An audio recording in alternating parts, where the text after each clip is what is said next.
महाराज जी के आज के विशेषांक में रक्षा सूत्र परिवार के सभी सदस्यों का हार्दिक स्वागत है। बाबा जी के भक्तों को राम राम। नियमों और अनुष्ठान के बारे में आप पूरी तरह से जागरूक हैं, लेकिन आप मंदिरों में पूजा, भजन और कीर्तन में कितना समय बिताते हैं?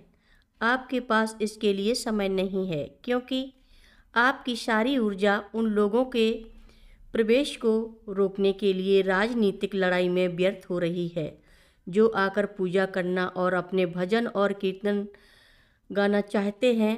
क्या आप चाहते हैं कि मंदिर बंद और वीरान ही रहें? आप खुद वह नहीं करते जो आपको मंदिरों के लिए करना चाहिए, लेकिन आप दूसरों को ऐसा करने से रोकना चाहते हैं। क्या आपको लगता है कि मैंने अपनी सारी समझ खो दी है? आप चाहते हैं कि मैं आपकी बात मानकर बड़ा नुकसान करूं।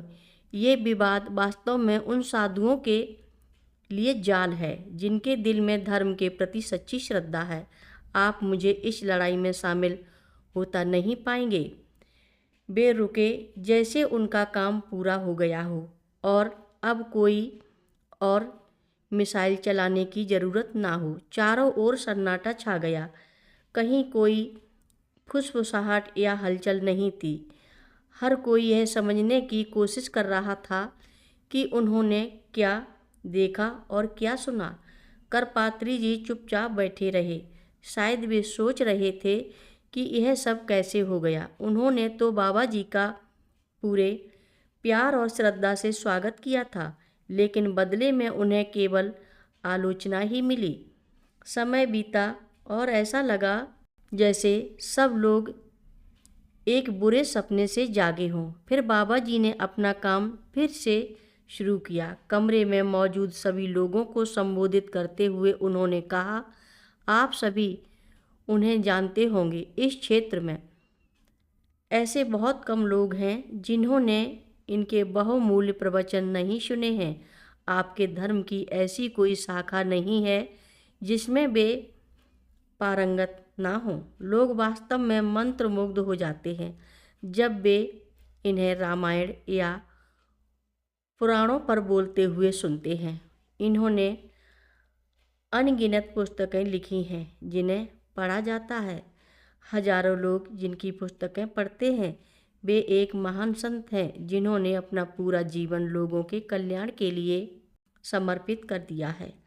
उनके प्रवचन और किताबें सभी लोगों को धार्मिक प्रवृत्ति और भगवान की भक्ति की ओर प्रेरित करने के लिए हैं। वे सचमुच एक महान संत हैं।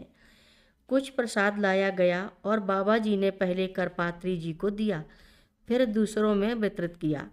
इस तरह उस नाटक का सुखद अंत हुआ जो मध्य में बहुत उथल पुथल भरा था और ऐसा लग रहा था कि वैसा ही समाप्त हो जाएगा। कहानी का मुख्य ढांचा किशन से आया, जिन्होंने कई बार दोहराया क्योंकि मुझे इसमें रुचि थी, लेकिन इसका मूल सार केवल निष्कर्ष ही नहीं खुद बाबा जी से आया। हम रोज़ दोपहर में गंगा जी के दर्शन के लिए जाते थे। ओझा जी हमें अपनी गाड़ी में ले जाते और पीछे रुक जाते, जबकि हम दोनों किनारे पर जाकर वहाँ बैठते जब तक कि शाम न हो जाती। यही वह समय होता जब बाबा जी मुझे उन सभी चीज़ों के बारे में समझाते जो मुझे जानने की ज़रूरत होती थी, खासकर अगर वे मुझे परेशान कर रहे होते।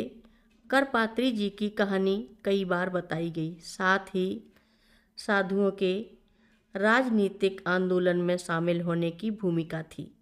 बाबा जी का इस मुद्दे पर रुख बहुत स्पष्ट था। मंदिर भगवान का स्थान है और यह हर दिल के लिए खुला होना चाहिए। इसकी पवित्रता बनाए रखने के लिए अत्यधिक ध्यान देने की आवश्यकता है। मूर्ति की सफाई और रंगीन वस्त्रों से उनकी सजावट मंदिर की शुद्धता और पवित्रता बनाए रखने और उपासकों और भक्तों को आकर्षित करने के लिए आवश्यक है। यदि जिन लोगों का कर्तव्य था इन व्यवस्थाओं की देखभाल करना, वे उनकी परवाह नहीं करते तो परिणाम यह होता कि मंदिर शुद्धिकरण के स्थान नहीं रह जाते और जो लोग वास्तव में मंदिरों से दूर होने लगते हैं, आंतरिक शुद्धता गंदे और प्रतिकूल वातावरण में नहीं आ सकती। साधुओं की भूमिका के बारे में बाबा जी बहुत स्पष्ट थे। कथा लंबी है, आगे की कथा सभी भक्तों को अगले भाग में सुनाएंगे। हर रोज महाराज जी की कथाएं सुनने के लिए सभी भक्तों का धन्यवाद। सभी भक्त रक्षा सूत्र चैनल को सब्सक्राइब करें, शेयर करें, लाइक करें, घंटी बजाना ना भूलें। कमेंट बॉक्स में लिख भेजें, जय नीव करोरी बाबा जी महाराज। सभी भक्त मिलकर बोलो, नीव करोरी बाबा जी महाराज की जय जय बोलो, सिद्धि माता की जय जय बोलो, जय श्री राम बोलो।